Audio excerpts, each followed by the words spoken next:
여들톡 들으면서 나도 팟캐스트 한번 해볼까? 라고 생각해본 톡토로들 계신가요? 어렵지 않습니다. 스포티파이 for 팟캐스터와 함께라면 누구나 팟캐스트를 제작하고 발행할 수 있어요. 스마트폰 앱으로 녹음과 간단한 편집이 가능하고요. RSS 피드를 통해 애플 팟캐스트로 내보내는 것도 한 번에 됩니다. 이제 여러분의 이야기를 시작해보세요. 여들톡처럼. 스포티파이 for 팟캐스터가 여러분을 도와줄 거예요. 지금 바로 스포티파이 포 팟캐스터를 앱스토어에서 다운받고 시작해보세요. 심지어 무료입니다.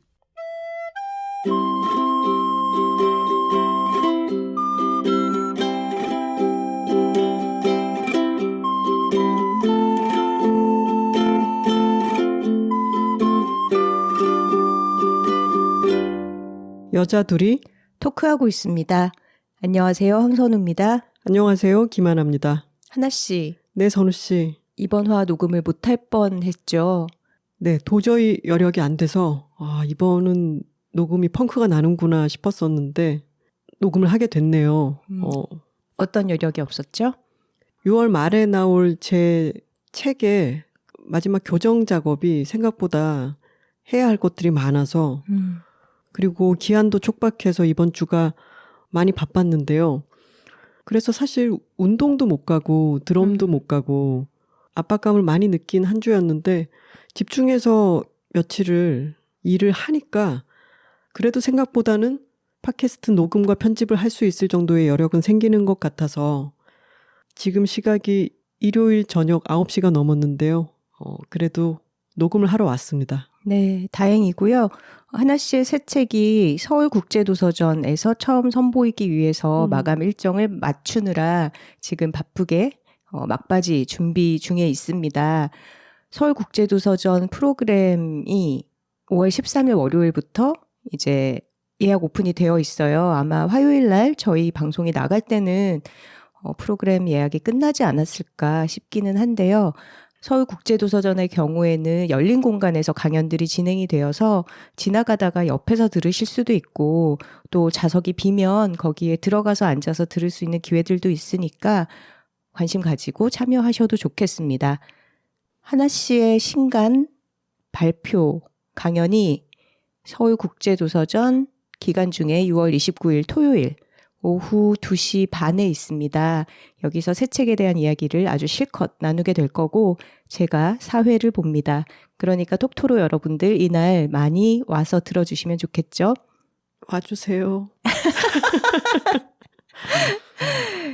조금 헷갈리실 수 있는데 13일부터 19일까지는 얼리버드로 서울국제도서전 전체 입장 티켓을 반값에 구매하실 수 있는 기간이고요.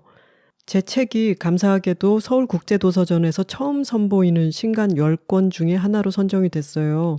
여름 첫 책이라고 하는 프로그램인데 여기 관련한 토크라든가 행사들은 5월 17일 이후에 티켓 예매 안내가 따로 나올 예정이라고 합니다. 참고하시기 바랍니다. 새 책을 처음 세상에 선보이는 작가의 마음은 굉장히 떨리기도 하고 자신이 없어지는 순간도 있는데 제가 먼저 살짝 읽어본 바로는 아주 재미있는 그런 책이 될 겁니다. 여러분들 기대해 주세요. 그리고 저는 6월 28일 금요일에도 출동을 합니다. 이때는 제가 필자로 글을 기고하고 있는 패션 매거진 엘르 보이스 지면에 글을 쓰는 필자들 몇 명이 모여서 같이 이야기를 하는 자리이고요. 여성의 삶 속에서 평화를 지키는 다양한 방법이라는 주제로 6월 28일 금요일 오후 4시 반에 프로그램이 마련이 돼 있습니다. 6월 28일과 29일 금요일과 토요일 양일에 서울국제도서전에서 뵙겠습니다. 지금 대통령부터 시작해서 이 현 정권이 출판 문화에 굉장히 적대적이죠. 네. 어떻게 대통령과 정권이 독서와 척을 지는지 정말 이해할 수 없는 상황이 계속 벌어지고 있는데 서울국제도서전도 규모가 많이 축소됐다고 해요.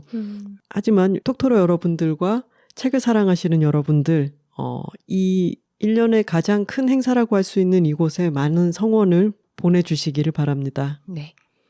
지난 96화에 인간관계 참 어렵다라는 제목으로 저희가 톡토로들의 고민 사연을 받아서 소개하는 시간을 가졌습니다. 근데 우리 톡토로들 참 저희 같은 사람들 아니랄까봐 사연 마감을 한 후에 계속해서 메일을 보내주셨어요. 그러면서 소개가 되지 않아도 괜찮다. 그냥 언니들한테 얘기를 하고 싶다. 이런 얘기도 해주셨고 또 지난주 마감 이전에 보내주신 사연들도 워낙에 메일 건수가 많아서 저희가 미처 다 소개하지 못한 사연들이 많았습니다. 그래서 이번 시간에는 지난 시간에 연장선에 있다고 얘기할 수 있겠죠. 고민 사연 두 번째 시간으로 꾸려보겠습니다. 톡갈 한번 하고 갈까요? 둘, 톡토로 톡토로 파워 파워, 파워 파워. 스위치를 켜고 끄는 방법을 알고 싶습니다. 라는 제목의 메일이 와 있습니다. 외국에서 승무원으로 일하고 계신 남토로 분이세요. 저희가 사연 소개할 때 익명의 돌림자를 쓰고 있는데 이번에는 승무원 분이시니까 익무원이라고 소개를 해보도록 할게요. 선우하나 작가님 안녕하세요. 외국에서 승무원으로 일하는 남토로 익무원입니다. 이전에도 댓글을 단 적이 있어요. 그때 읽어주시고 제게 살아있음을 감각하는 소중한 순간을 만들어주셔서 감사드립니다.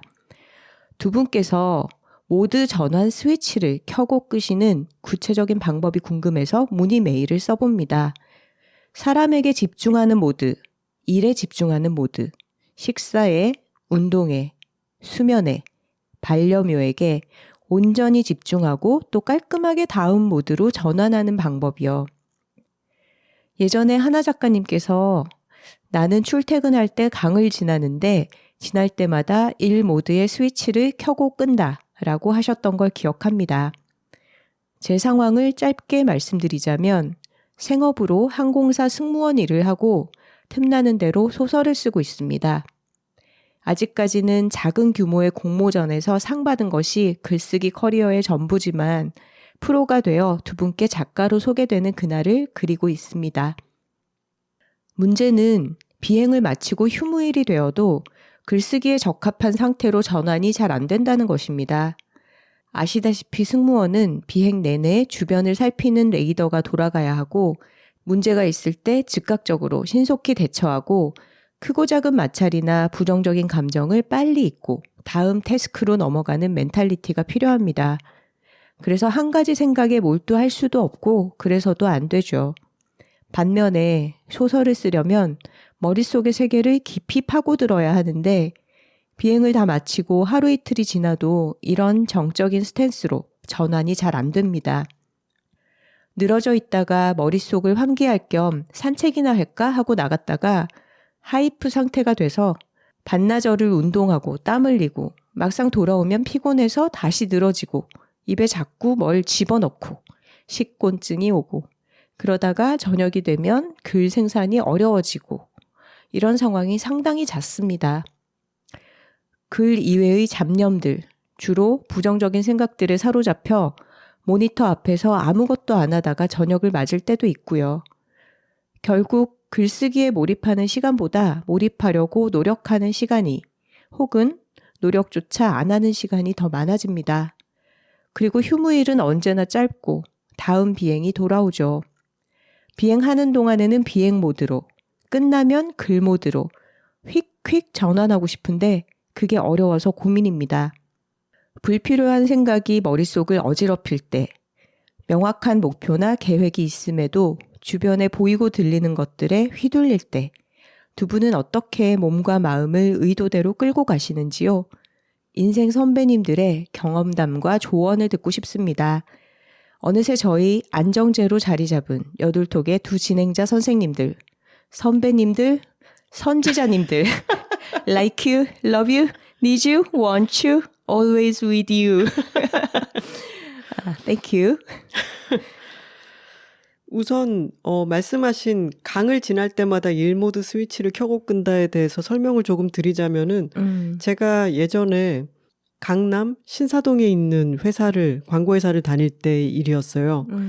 집은 제가 그 강 건너 옥수동에 살 때가 있었고 또 서촌이라고 불리는 효자동에 살 때가 있었는데 출근을 할 때 한강을 건너고 퇴근을 할 때 또 한강을 건너잖아요. 근데 한강은 세계에서 유래를 찾아보기 힘들 정도로 대도시를 커다랗게 가로지르는 아주 큰 강이죠. 건널 때도 물리적으로 시간이 많이 걸린단 말이에요. 근데 그럴 때 강을 건너면서 자, 이제 일 모드를 켜자. 강을 다시 건너오면서 자, 이제 쉼 모드를 켜자. 이런 식으로 저에게 신호를 줬고 그게 좀 좋았어요.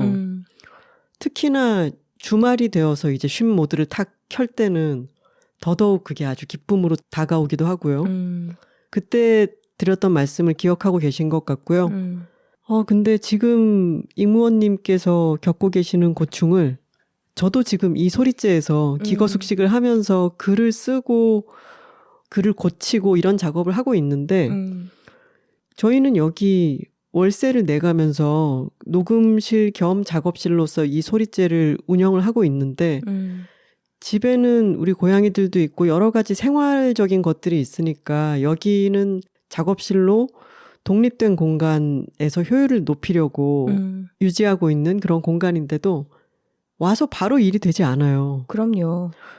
선우 씨한테 일 열심히 하고 올게 안녕 하고 와서 여기 와서는 선우 씨한테 이제 고양이 돌보고 집에 여러 가지 이런 것들을 맡겨놓고 있으면 사람이 양심상 오자마자 좀 일을 바로 해야 될 것 같은데 그게 생각보다 잘 안 돼요. 안 되죠. 네, 그래서 여기 와서 저도 임무원님처럼 뭘 먹고 괜히 이상한 인터넷 서핑 같은 거 하고 있고 여기 꽂혀있는 책 중에 평소에는 거들떠보지도 않던 걸 갑자기 읽기 시작하고 그런 짓들을 합니다.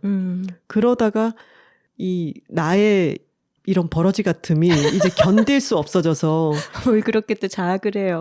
아니 그런 생각 들 때 있지 않아요? 네. 선우 씨도 여기 소리째나 마감하러 왔을 때 바로 마감이 되지 않고 쓸데없는 짓을 한참 하다가 아 도저히 이러고 있어서는 안 된다 싶을 때 일을 시작하잖아요. 근데 제가 믿고 있는 건 뭐냐면 믿고 있다기보다 어디서 읽었던 이제 사실이긴 한데 창의성에 관련한 신경 전달 물질인 아세틸콜린은 일을 하기 전이 아니라 일을 시작하면 그때 이후로 나온다는 거죠.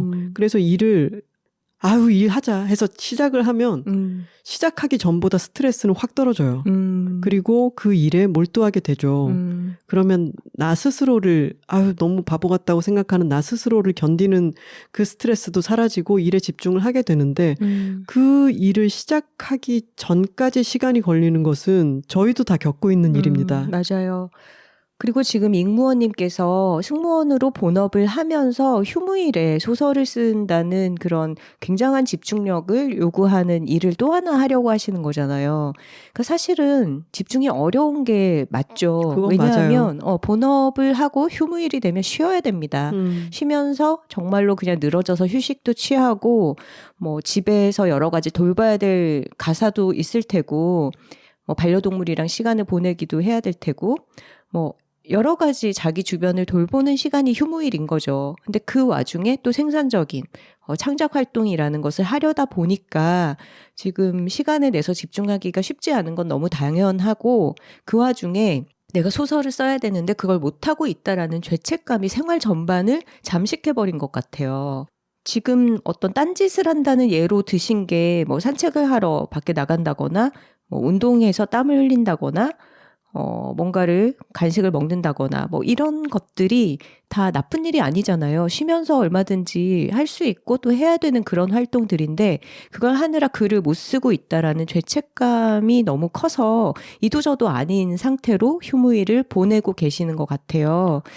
그래서 사실 제가 쓴 글인 줄 알았거든요. 저도 지금 마감해야 될 글들이 있고 문제는 집에 있다 보면 할 게 너무 많죠.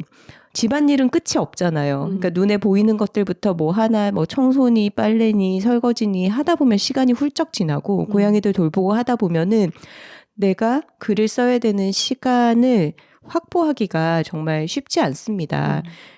잉무원님도 지금의 어떤 글로 짐작하기에는 이 창작의 공간과 생활 공간이 분리가 안 되시는 것 같아요. 그래서 컴퓨터 앞에 앉기가 쉽지 않다 이런 얘기를 하셨는데 저의 제안은 시간이든 공간이든 휴무일이 통째로 주어졌을 때 이 하루 전체를 내가 글 쓰는데 할애하는 건 불가능해요. 근데 그랬을 때 2시간이나 3시간을 바짝 글을 쓰겠다라는 거를 자기가 가장 업무 효율이 높은 시간을 정해두는 거예요.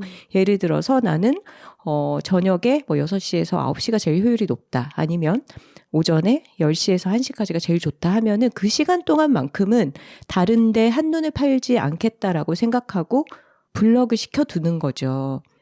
아니면 아예 공간적으로 생활 공간이랑 분리해서 여기에 가면 무조건 글을 쓰는 장소를 하나 확보를 해두시는 것도 좋을 것 같아요. 근데 뭐 작업실 같은 걸 둘 필요는 없으실 것 같고, 저도 동네에서 작업이 잘 되는 카페를 찾아 전전하다가 정착한 곳들이 한 2군데 정도가 있거든요. 근데 거기에 가면 집에서 하루 종일 늘어져서 글 써야 되는데 생각할 때보다 훨씬 몰입해서 효율적으로 일을 할 수가 있어요. 오늘은 내가 여기 가서 일하는 시간을 한 2시간을 확보를 하겠어 라고 생각하면은 그때 가서 일을 하고 털고 돌아오는 거죠. 그리고 동네 카페라고 생각하면은 하나 씨가 출퇴근을 할 때 강을 건너면서 일 모드의 스위치를 켜고 껐다라고 하는 것처럼 내가 원고를 쓰는 스위치를 켜면서 구상을 생각하면서 걸어갈 수 있겠죠. 뭐 10분이든 15분이든 그렇게 걸어가서 앉아서 집중해서 일하고 돌아오는 동안에 또 스위치를 끄고 그 다음에는 할 일을 하고 나면은 마음이 편해지니까 뭐 운동을 하건 아니면 집에서 뭐 집안일을 하건 산책을 하건 더 마음 편하게 하실 수 있을 것 같아요. 그래서 몰입을 어느 정도는 하는 데서 이런 스위치를 켜고 끄는 게 발생을 하지 않을까 싶네요.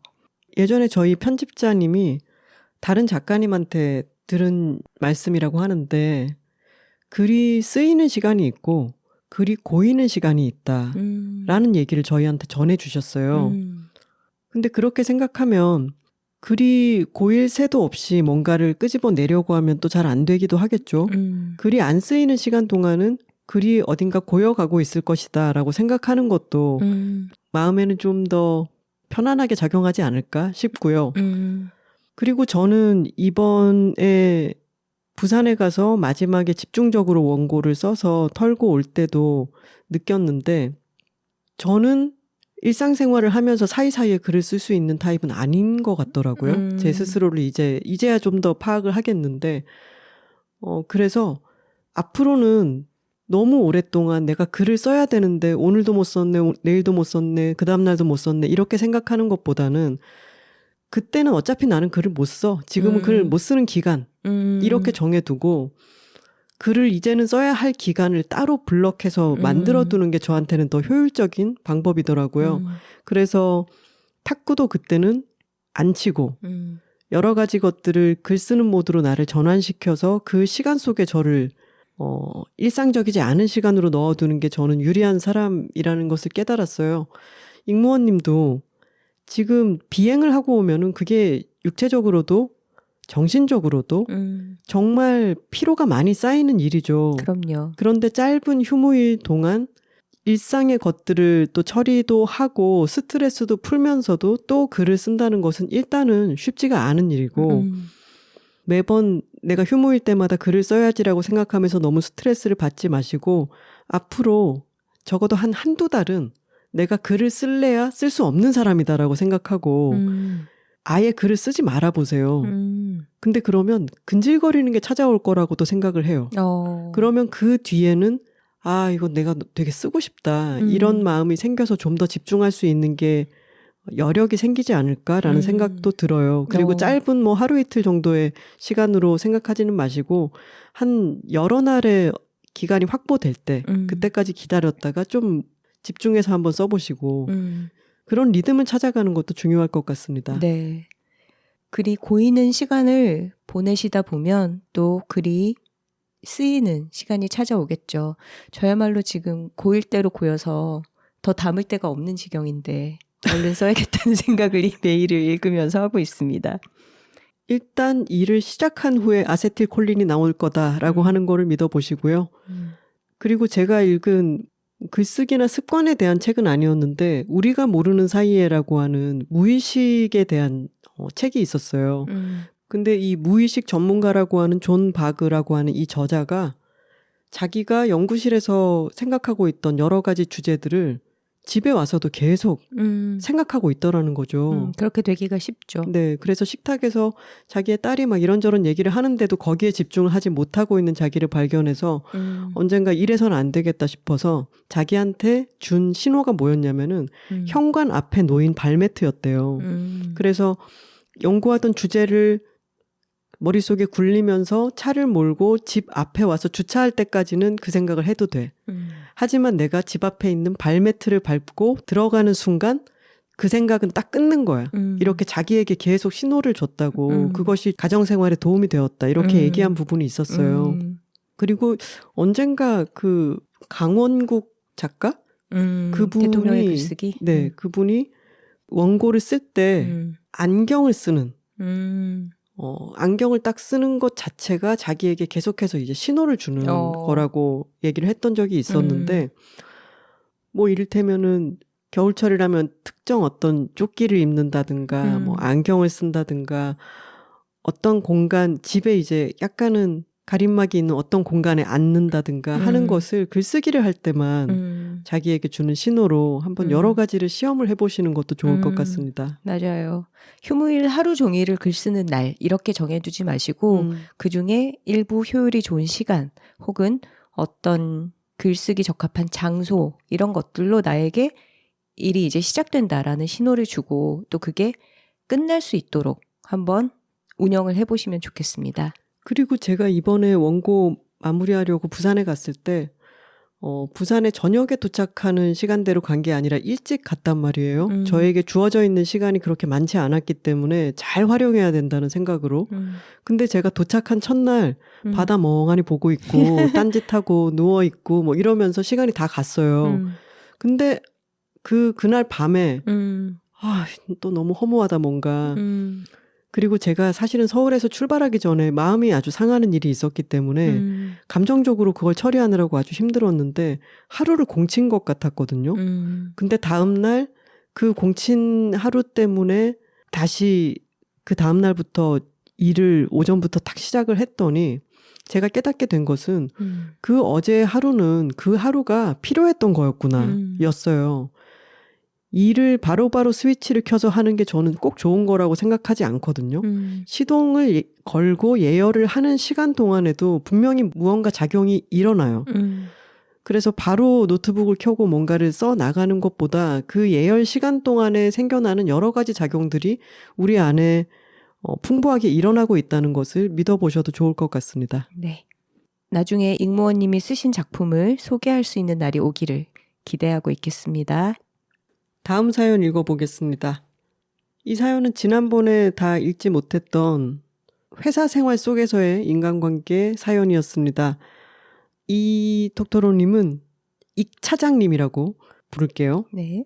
여둘톡의 사연은 처음 보내보는데 그만큼 제게는 일상 속 꾸준한 스트레스가 되고 있는 부분이라 언니들의 의견도 구해보고 싶습니다. 저의 요새 인간관계 최고 고민은 저와 맞지 않는 상사입니다. 상사에게 나와 맞지 않는 이라는 수식어를 갖다 붙이는 게 조금 되바라진 표현이라고 생각하실 수도 있을 것 같은데요. 제가 여러 고찰 끝에 내린 바는 정말 이분과 함께 있으면 개인적 성향도 업무적인 부분도 저와 잘 맞진 않는구나입니다. 저에게 가장 큰 고통을 주는 것은 그분이 제게 보이는 미묘한 적대감, 그리고 업무 절차를 밟으며 내려오는 꾸중 및 코멘트입니다. 일단 저는 이 팀에 이직을 해서 들어오게 되었는데요. 2년 전의 일이었습니다. 뽑을 당시에도 이분이 저를 뽑겠다는 확신이 없었다는 건 제가 이 팀에 들어온 후 몇 차례의 회식 자리를 통해 그녀의 입으로부터 알게 된 사실입니다. 저는 완전히 다른 산업군에서 이직을 한 케이스였는데요. 그녀의 생각엔 제가 적응하지 못하고 금방 나갈 것 같았다나요? 이야기의 결론은 아무튼 간에 같이 있어줘서 의외이고 고맙다는 뉘앙스이긴 했지만 그 비하인드 스토리가 썩 반갑진 않았습니다. 오히려 일이 힘들 때 내가 여기에 있는 게 맞나? 하고 다시금 생각하게 되는 계기가 되곤 해요. 그리고 일상 속에서도 제게 은은하게 기분 나쁨을 선사하곤 합니다.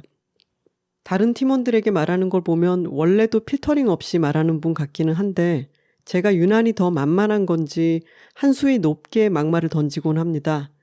예를 들어 다 같이 제 새로운 머리 스타일에 대해 칭찬의 코멘트를 얹고 있을 때 혼자 근데 좀 모두에게 받아들여질 스타일은 아닌 것 같아. 라고 아리까리하게 기분 나쁜 코멘트를 얻는 형식으로요. 늘 이런 묘하게 기분 나쁘고 사회성 없는 이야기를 던져서 저도 처음엔 제가 나쁘게 생각하나 했습니다. 그치만 여러 친구에게 이 에피소드를 자세히 던져줘도 저와 비슷한 반응이었던 것 같아요. 제 생각엔 충분한 라포가 형성되지 않아서 그럴 수도 있다고 생각하는데요. 사실 기혼 유자녀의 삶의 양식을 최고의 라이프 스타일이라고 생각하는 그녀와 저는 뼛속부터 방향성이 다르긴 합니다.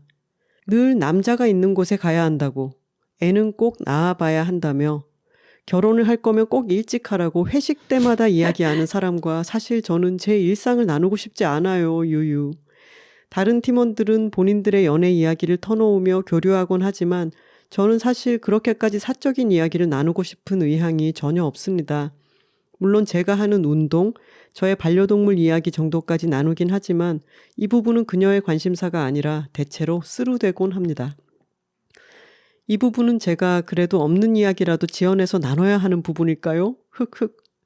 이외에도 다양한 비언어적 표현으로 제가 그녀를 불편해하는 것만큼 팀장님도 저를 좀 다른 팀원들에 비해 편애하지 않는 게 느껴져요. 차갑게 느껴지기도 하고요.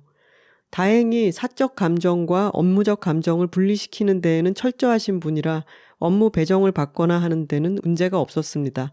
그렇지만 하나의 프로젝트를 해 나가는 과정에서 팀장님이 팀장으로서 제게 줄 수밖에 없는 업무 과정에서의 충고나 꾸중들이 그분과 사이가 괜찮았다면 느꼈을 강도보다 더 세게 제게 느껴지는 것 같습니다.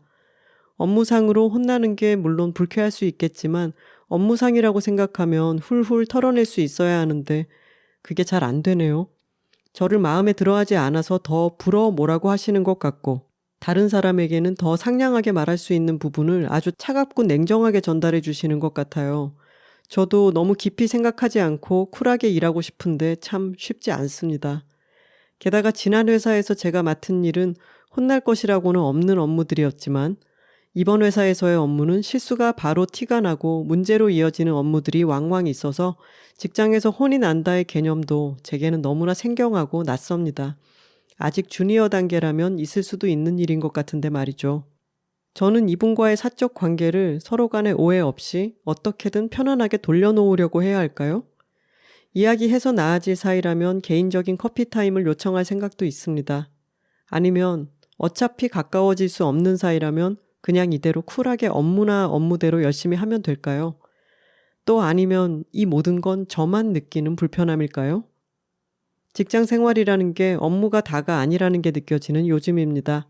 직장 선배로서 두 분의 의견이 너무너무 궁금합니다. 이렇게까지 스트레스를 받으신다면 사실 이게 업무가 아닌 영역도 아닌 거예요. 그렇죠? 그렇죠. 직장에서의 일은 결국은 사람이 하는 것이기 때문에 사람 사이에 여러 감정 역학 같은 것들도 작용을 많이 합니다. 다만 다행인 것은 이분이 나에게 뭔가 차가운 듯하고 나를 차별하는 듯하지만 업무를 나눠주는 데 있어서는 그런 차별적인 행태를 보이지는 않는다. 나의 기분이 이러저러하다. 라는 문제인 거죠. 선우 씨라면 어떻게 할 것 같아요? 이 팀장님께 커피 타임을 청해 볼 것 같아요? 아닐 것 같아요? 저는 따로 차 한잔 마시는 건 좋을 것 같아요. 근데 저도 그렇게 생각합니다. 그렇다고 해서 팀장님 제가 불편하세요? 내지는 팀장님 저한테만 조금 차갑게 대하시는 것 같아요. 이런 얘기를 할 수는 없잖아요. 더 불편해지죠. 그거는 더 상황을 악화시키는 결과가 될 것 같고 그냥 저라면 따로 만나서 그냥 요즘에 하고 있는 일 얘기를 나누면서 내가 업무에 이만큼 열심이다. 노력하고 있다. 그리고 성실하게 임하고 있다. 이런 부분들을 확인시켜 주면서 나라는 사람의 존재감을 조금 더 단단하게 만드는 그런 시간으로 활용을 할 것 같아요. 근데 지금 익 차장님이 생각하시는 여러 가지 중에서 회식 시간에 뭐 연애 이야기 이런 거를 많이 하니까 대화에서 소외되지 않기 위해서 뭐 지연해서라도 대응을 해야 되나 이런 생각까지 하고 계시잖아요. 근데 그거는 절대 좋은 방안은 아닌 것 같고 저도 예전부터 항상 이게 너무 이상했어요. 왜 이렇게 회식하면은 그렇게 부하 직원들 연애 얘기를 물어봐요? 저는 제가 주니어이던 시절이 벌써 뭐 십몇 년 전이지만 그때부터 이상했던 것 같아. 그러니까 내가 연애를 하고 있건 하고 있지 않건 나는 회사 사람들이랑 그런 얘기를 하고 싶지 않은데. 그렇죠. 그리고 회사에서 친한 몇 명과는 따로 얘기를 할 수도 있겠지만 절대로 내 상사에게 그런 얘기를 나누고 싶지 않은데라는 심리적 거부감이 굉장히 컸던 것 같고 어떻게 보면은 익 차장님 같은 분이 저희랑 회사에서 만났다면 할 얘기 되게 많겠죠. 그렇죠. 뭐 반려동물 이야기라든가 운동 이야기라든가 그렇죠. 이런 것만으로도 대화거리가 굉장히 많을 것 같아요. 근데 불행히도 이 팀장님의 라이프 스타일도 그렇지 않은 것 같고 팀장님이 선호하는 어떤 대화 주제와 서로의 공통점을 찾기도 힘든 것 같은데 제 생각에는 인간관계의 어떤 알력관계라는 게 참 미묘한 문제여서 내가 이런 경우에 또 숙이고 들어가서 그 사람에게 맞춰준다고 해서 내가 원하는 그런 원만한 관계의 결과가 오지도 않는 것 같아요. 그냥 다만 아마 이 팀장님도 서로 성격적으로 맞지 않는다는 부분은 분명히 느끼고 있을 거고 그게 다각도로 알게 모르게 자기가 통제를 하건 하지 않고 표출이 되기 때문에 익 차장님과 지금 이렇게 껄끄럽게 지내고 있을 것 같은데 그거 자체를 바꿔놓지는 못하더라도 내가 그래도 일에 대해서는 굉장히 성실하게 열심히 임하고 있고 일적으로 너에게 힘이 되는 그런 팀원이 되고자 한다. 약간 여기까지를 느낄 수 있게 해주면 일 외적인 부분에서 서로 편한 사이가 되지 못하더라도 적어도 함부로 대하지는 않게 되지 않을까? 이런 생각은 해봅니다. 저는 커피 타임을 요청해서 팀장님한테 뭔가를 물어보는 형식으로 도움을 요청할 것 같아요. 팀장님, 제가 예전에는 이런 식의 일을 하지 않았고 그래서 상사에게 피드백을 받고 때로는 꾸중을 받는 게 적응이 좀 필요했던 것 같아요. 저도 일을 잘하고 싶은데 뭐 여차저차한 부분에서 제가 이걸 잘 하려면 뭘 어떻게 해야 될까요? 라든가. 근데 그런 도움을 요청하면은 상사로서는 도움을 주고 싶거든요. 당연하게 그런 마음이 생기고 그게 그때 이야기 들은 게 바로 어떤 도움이 되지 않는다 하더라도 팀장님과의 관계에는 미묘하게 더 좋은 방향으로 작용할 거라고 저는 생각해요. 그리고 익 차장님은 본인이 스스로 인지하지 못하고 계실 수도 있지만 그 헤어스타일에 대해서 좀 모두에게 받아들여질 스타일은 아닌 것 같아. 뭐 이런 이야기에 마음이 상한 부분이 이 팀장님의 코멘트를 듣거나 팀장님의 여러 가지를 바라볼 때 거기에도 약간 색안경이 씌워져 있을 수 있어요. 익 차장님이 보시기에도 마음에 안 드는 거죠. 팀장님이. 서로 간의 세계관이 다르니까 말을 한마디를 해도 조금 더 밉게 보일 수도 있고 그리고 실제로 밉게 좀 얘기를 하는 부분도 있죠. 그렇죠. 저 사람이 나 싫어하나? 근데 나도 저 사람 싫은데 이게 서로 팽팽하게 지금 맞서 있는 거지. 근데 만약에 이런 식으로 묘하게 기분 나쁘게 하는 것을 상대가 모르고 있다 싶으면 또는 이 분이라도 약간 풀고 싶으실 때는 약간의 농담 비슷하게 이렇게 말씀하셔도 좋을 것 같아요. 만약에 똑같은 상황이다. 그러면 네, 팀장님만 빼고 모두에게 받아들여지고 있는 것 같습니다. 라든가. 맞아요. 그런 식으로 가볍게 대응하는 게 맞을 것 같아요. 그러니까 익 차장님 메일을 읽으면서 막말을 상사가 했다 그래서 정말 막말인가 하고 읽어봤더니 뭐 다들 칭찬하는 헤어스타일에 대해서 약간 이렇게 뾰족한 말을 하는 거는 제 생각에 막말까지는 아닌 것 같아요. 그러니까 이거를 가지고 예를 들어서 뭐 직장 내 괴롭힘이다 이런 사례로 HR팀 같은 데다가 얘기할 수 있는 성질의 것은 아니잖아요. 그냥 내 기분이 좀 상했다라는 거지. 네. 그리고 여기에 쓰지 않으신 좀 더 강한 말들이 있었겠죠. 막말이라고 표현할 수도 있을 만한. 그런데 이것은 어떤 사람과는 1대1 관계는 안 되고 다대다의 관계만 맺게 되는 그런 사람들이 있죠. 따로는 만나지 않고. 근데 다대다가 아니라 1대1로 만나서 어느 정도의 시간을 보내면 일종의 유대감 같은 것은 생겨납니다. 뭐 특별히 저를 더 잘 봐달라거나 그런 게 아니라 서로의 오해를 풀 수도 있고 서로를 조금 더 이해하려는 시간을 짧게나마 가졌기 때문에 지금 이 상황에서 이 차장님이 받고 계신 어떤 정신적 스트레스 같은 것도 한번 그런 시간을 가지고 나면 좀 나아지지 않을까. 저희는 그렇게 생각합니다. 커피타임 한번 가져보시고요. 그 다음에 어떤 변화가 있었는지 천천히 지켜보신 다음에 또 메일 주셔도 좋겠네요. 네. 비슷하게 회사에서의 상사 때문에 괴로워하고 계신 또 다른 톡토로 분이 계십니다. 제목이 아주 자극적이네요. 회사 여왕벌 때문에 돌아버리겠어요. 좋아. 이런 메일 제목입니다. 안녕하세요 작가님들. 이번 에피소드의 주제를 보고 이것은 나를 위한 주제다라고 생각했습니다. 안 그래도 이 답답한 오갈 데 없는 말을 팟캐스트에 글을 써볼까 고민을 하던 중이었습니다. 이 톡토로님은 이 과장님이라고 불러볼까요? 지난주에 사건이 벌어졌고 이로 인해 열흘 가까이 스트레스를 받고 있습니다. 사건을 설명하기 전에 간단히 등장인물 소개부터 할게요. 저희 회사에는 매우 뛰어난 외모를 가진 비용팀 차장님이 계십니다. 나이는 40대 중반에 워낙 예쁜 분입니다. 이 차장님의 특징은 자기 사람은 남녀를 떠나 무척 챙기고 감싼다는 건데요. 특히 남직원들은 예비 남자친구처럼 대하고 있다는 생각이 듭니다. 이분은 개인적으로 10년 사귄 남자친구가 있지만 회사에서 가장 잘생긴 직원을 사내에서 남자친구처럼 붙어 다닙니다. 팔짱은 물론 열난다고 이마에 손도 올려 만지는 스킨십도 거침이 없어요. 전 처음에 애인인 줄 알았습니다.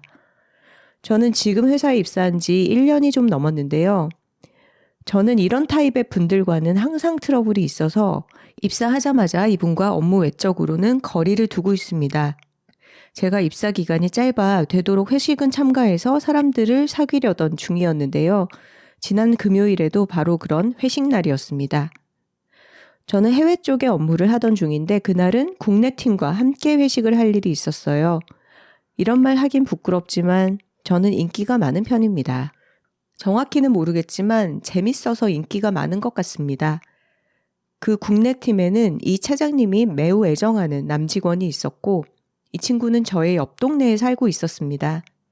제가 우연히 차장님과 같은 테이블에 앉았는데 제가 이직을 많이 해서 경력도 좀 다양하게 많고 재미있다 보니 저희 테이블에 오는 사람들마다 저에게 많은 관심을 주셨는데 그게 이 차장님 마음에 안 들었나 봅니다. 그래서 그 회식에서 국내 팀 분이 농담으로 국내 팀으로 오라고 하셔서 하하 꽂아주면 가겠습니다 했더니 그래 너 가. 우린 간절하지 않은 사람은 필요 없어. 우린 새로 뽑으면 돼. 하질 않나. 그 얘기를 저희 팀장님에게도 이르길래 제가 아이 절 자꾸 보내시려고 하시네요. 하하 하고 응수를 했습니다. 물론 그 회식 내내 저를 깔아뭉개고 싶어하는 발언이 한두 번이 아니었습니다만 애써 무시하고 있었습니다. 그러던 중 앞서 언급된 남직원이 제가 마음에 들었는지 친해지고 싶었는지 누나 하고 따르고 장난을 치다가 잠깐 손을 잡게 됐는데요. 괄호 열고 악수 수준의 가벼운 스킨십이었습니다. 그걸 본 이 차장님은 눈이 돌았는지 그 남직원에게 아무나랑 그렇게 스킨십 하지 마라. 라고 단도리를 하고 그 이후부터 저를 어떻게든 배제시키고 싶어서 난리도 아니었습니다. 그 친구와 버스를 타고 대화를 나누며 가는 길에 잘 들어가고 있는지 감시하는 전화까지 하시더라고요. 저는 사실 저희 회사에서 가능한 한 친밀한 인간관계를 맺지 않으려고 노력 중입니다. 그동안의 직장 생활에서 인간관계를 통한 실망과 상처를 너무 많이 받아서 이번 직장 생활은 최대한 건조하게 지내려고 하는 편이에요. 솔직히 저도 이 차장님의 스타일이 마음에 들지 않습니다. 성별만 바꾸면 성추행, 성희롱이 될 행동도 서슴없이 하는 게 좋아 보이진 않거든요.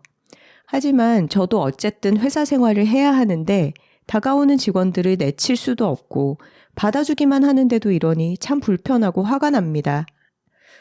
저는 회사에서 말도 많이 안 하는 편이거든요. 이번 일로 오죽 화가 나고 억울했으면 이 차장님의 행동이 문제가 되어 징계도 받았으면 하는 마음입니다. 이런 상황에서 저는 어떻게 하면 좋을까요? 물론 저는 가까이 할 생각은 없지만 그래도 제가 회사에서 어떤 태도를 취하고 있어야 할지 작가님들의 조언을 구하고자 합니다. 현재 저는 일에만 집중하고 둥글게 조용히 회사 생활을 하고자 노력하고 있어요. 때때로 이런 생활이 너무 소속감 없이 다니는 건 아닌가라는 생각이 들기도 합니다. 이야기가 소개된다면 제 마음의 답답함이 조금 사라지지 않을까 합니다. 작가님들 매일 평화로운 하루 되시고 좋은 5월 되시기 바랍니다 하셨네요. 하하, 이 과장님. 이거 제가 잘 말씀드릴 수 있어요. 아, 그래요? 비슷한 상황에 놓여 보셨어요? 네. 제가 진짜? 제가 일종의 팀장 개념으로 소규모로 어떤 팀으로서 일을 하고 있었는데 하루는 저의 팀에서 같이 일을 하는 동료가 다른 팀으로 가서 이제 함께 단기적으로 프로젝트를 하는 자리에서 자기는 이 팀에서 오라고만 하면 당장 가겠다라는 식으로 얘기를 하는 거를 제가 들었는데 제가 기분이 너무 나쁘더라고요. 그때 너무 서운하고 아니 그러면 그 팀 가세요 이런 생각이 막 드는 거죠. 그거는 어쩔 수가 없어요. 그것을 아무리 농담조로 했다 하더라도 저는 우리 팀이 더 좋은걸요? 이렇게 까르르 하면 훨씬 더 기분이 좋을 어떤 상황에서 아무리 농담이라도 저쪽 팀에 대한 칭찬선이면 모를까. 나는 뽑아주시면 당장 가겠다라고 하는 것은 배신처럼 느껴지고 그리고 이 함께 있는 우리가 잘 하고 있다고 생각했던 그 팀워크에 금이 가는 그런 발언이에요. 근데 정확하게 그런 발언을 하셨죠. 지금 이 과장님이. 이거는 알고 계셔야 돼요. 이 여왕벌 차장님은 앞에 보면 또 뭐라고 돼 있냐면은 자기 사람은 남녀를 떠나 무척 챙기고 감싼다라는 단서가 있잖아요. 이분은 내가 무척 챙기고 감싸는 내 팀원들은 나와 똘똘 뭉친 나의 팀이야. 그리고 난 정말 잘해줄 거고 그들도 우리 팀에 헌신해야 돼. 이런 생각을 갖고 있는 분이에요. 근데 그 가장 깊숙한 곳에 균열을 일으키는 말씀을 이 과장님이 스스로 하신 거예요. 그러니까 이것은 아마 수습하기가 쉽지는 않지만 이것을 수습하는 게 더 낫겠다라고 생각하신다면 아니네요. 이건 수습하는 게 낫습니다. 다음번 회식이 됐든 아니면 그런 걸 어필할 수 있는 어떤 때가 있다면요. 나는 이런 팀원들을 만나서 일을 하고 있는 게 너무 행운인 것 같고 이 차장님과 함께 이런 프로젝트를 하는 게 나에게 너무 좋은 경험이다라고 하는 것을 계속 어필하셔야 돼요. 그래도 이 금간 마음이 붙을지 말지는 확실하게는 모르는 거예요. 하지만 노력하셔야 돼요. 아까 이 차장님의 경우에도 비슷하게 상사와 껄끄러운 관계여서 그 부분에 스트레스를 받고 계셨잖아요. 근데 이 과장님과의 차이가 아까의 사연은 상사가 나와 너무 달라서 서로 너무 접점이 없어서 그래서 불편한 사이였다면 이번 케이스는 제 생각에 하늘 아래 두 개의 태양이 있을 수 없어서 사실은 되게 공통점이 있는 캐릭터, 화려한 캐릭터들이기 때문에 이 여왕벌 차장님이 어찌 보면 자기 같은 자질을 가진 이 더 회사의 뉴비인 이 과장님에게 견제를 하고 있는 그런 상황인 것 같아요. 그리고 이 과장님은 조금 서운하실 수 있을지 모르지만 제3자의 눈으로 한 발 떨어져서 바라봤을 때는 조금 캐릭터가 겹치는 면이 있잖아요. 되게 활달하고 친화력이 좋고 사람들에게 인기가 있고 주변에 좀 사람들을 끌어들이는 그런 재미있는 캐릭터라는 게 공통점이 있기 때문에 어찌 보면 회식 자리에서 그런 사람이 한 명일 때 되게 주목을 받던 거를 이제 새로운 캐릭터가 등장하면서 뺏겼다라고 생각해서 약간 심술을 부리는 게 아닌가? 이 여왕벌 팀장님이 그런 생각이 들기도 해요. 시너지 효과라고 생각해요. 그런 부분도 있을 수 있고 그리고 아까의 그 발언으로 인해 가지고 이 차장님이 그래 너 가. 우린 간절하지 않은 사람은 필요 없어. 우린 새로 뽑으면 돼. 라고 얘기를 했다는 게 감정이 너무 상해 있는 거죠. 게다가 맞아요. 하늘 아래 두 태양이 있게 되는 거니까 여러 가지가 지금 복합적인 거죠. 하지만 제가 보기에는 이 과장님이 책 잡힐 말을 하셨습니다. 일단은 이 여왕벌 차장님의 여러 가지 행동이 못마땅하고 문제적이다라고 묘사를 하고 계시는데 그런 부분들이 굉장히 거슬리기도 하겠지만 본질적으로 회식 자리에서 찍히는 발언을 했던 것에 대해서 좀 수습을 하시라 이런 말씀이네요. 저는 만약에 제가 그런 일을 실제로 겪지 않았다면은 이 사연을 읽을 때 다르게 반응할 수도 있을 것 같은데 제가 딱 그 차장님, 이 여왕벌 차장님의 위치에서 들었던 발언과 너무 똑같기 때문에 이분의 마음의 타격을 제가 짐작하겠어요. 맞아요. 사실 나랑 같은 팀인 직원이 이렇게 얘기하면 기분 좋을 팀장은 없죠. 만약에 그것에 대해서 기분 나빠하지 않는 팀장이라면 그 팀장은 좋은 팀장도 아닐걸요? 일단 결자 해지의 마음으로 본인이 했던 발언에 대해서 수습하는, 이분도 티타임 가져야겠네요. 그쵸? 차 한잔 마시면서 제가 그때 약간 될까? 말실수를 한 것 같아요. 제 마음은 충성입니다. 이러면서 좀 수습하는 시간을 가져보셨으면 좋겠네요.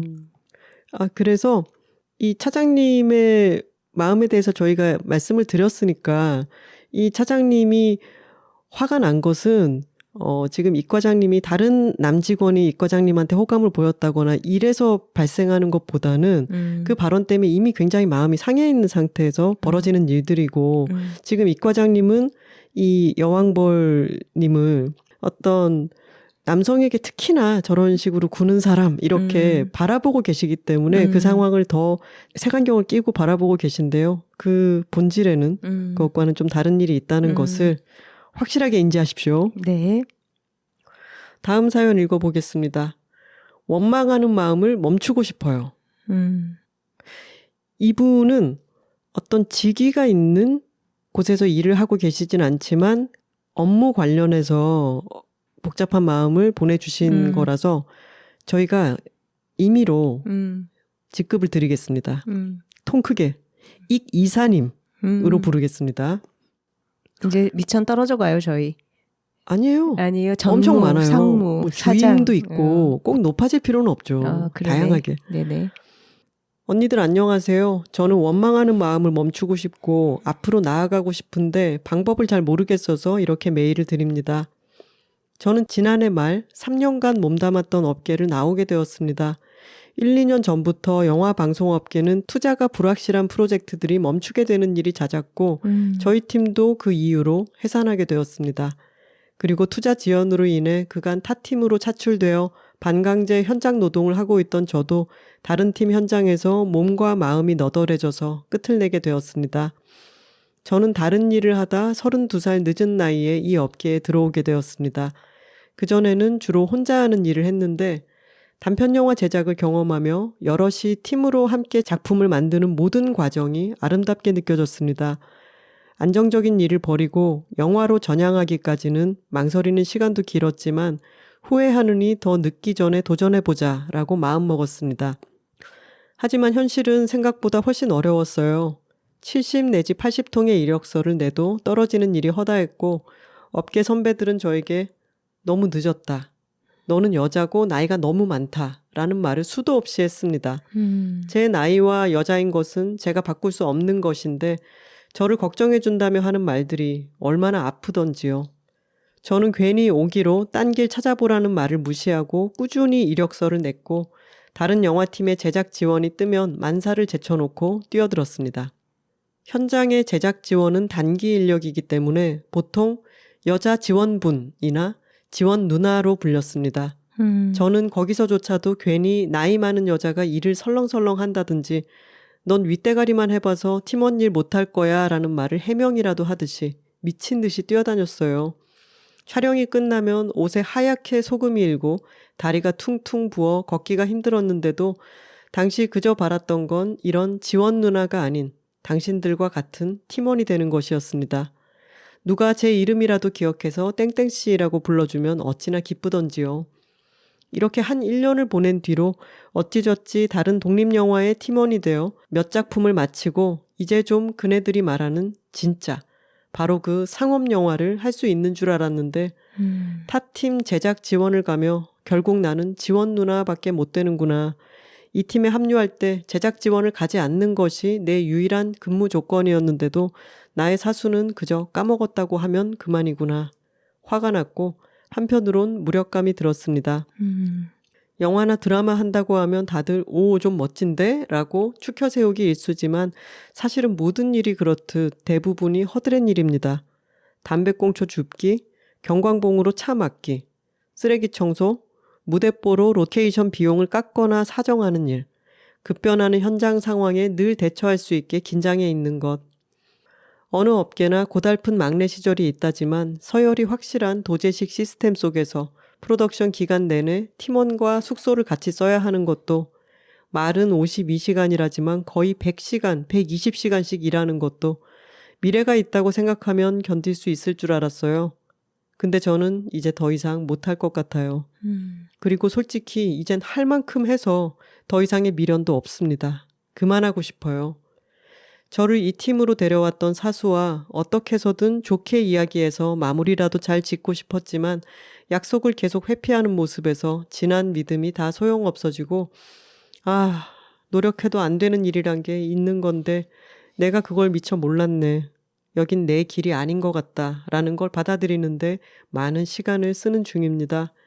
저는 이제 어떤 말도 듣고 싶지 않고 어떤 말도 하고 싶지 않고 그냥 다 지긋지긋하고 싫기만 합니다. 그런데 더 괴로운 건요.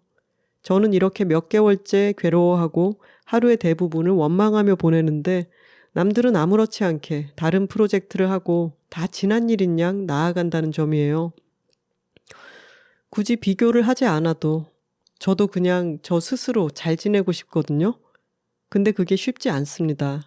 하루 대부분을 릴스를 보거나 자는데 쓰고 운동도 영어 공부도 해야 하는데 라고 생각은 하는데 실천하기가 쉽지 않습니다. 사람들은 전부 저에게 똥 밟았다고 생각해라. 네가 행복해지려면 네가 잘 살아버리는 수밖에 없다. 지만 솔직히 저는요. 제가 행복하고 싶은 게 아니고 남들이 불행해졌으면 좋겠어요. 그리고 이 업계 관련 소식은 전혀 아무것도 듣고 싶지 않다고 너무 힘들다고도 주위에 말했는데 굳이 이렇다더라 어쩌고 저쩌고 소식 전하는 전 동료들도 질려버렸어요. 사람 떠보는 건지 뭔지 너무너무너무 싫습니다. 주위에 좋은 친구들 그리고 고향의 아름다운 자연, 예술인 심리 상담으로 조금씩 나아지고는 있지만 솔직히 성에 안 차요. 이제 업종도 바꿔야 하는데 뭐 해먹고 살아야 하나부터 나는 언제쯤 괜찮아질 수 있을까까지. 언니들, 저 나아질 수 있을까요? 원망하는 마음은 어떻게 멈출 수 있나요? 인생 선배이신 언니들의 의견 듣고 싶어서 긴 메일 적어보았어요.